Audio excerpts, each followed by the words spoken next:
Hi, my name is Abdel, and this is CubeFM. John McBride expressed that Kubernetes is a platform of the future for AI and ML, particularly for scaling GPU compute. Do you agree with this assessment? And what challenges do you see in running AI workloads on Kubernetes? Do I agree with that assessment? Yes. I think that I'm going to borrow a statement from Clayton Coleman. LLMs are the new web apps, or web app, however you want to call it.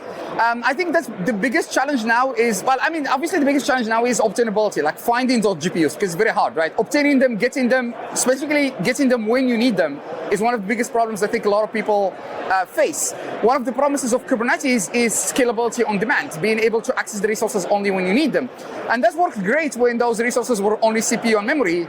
But now with GPUs, which are hard to get, you are faced with the challenge of, do I actually pre-provision them and pay for them even if I'm not using them, or do I auto-scale and then risk not having them available?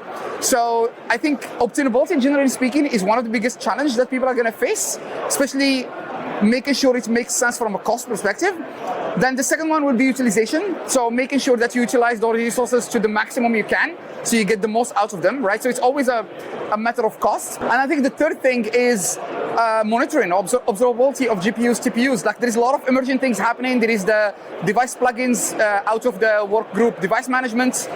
There is quite a lot of things happening in Kubernetes, but being able to observe and make sure that your workloads perform and behave in a predictable manner is also a big challenge that we're working through, I think, as a community in general.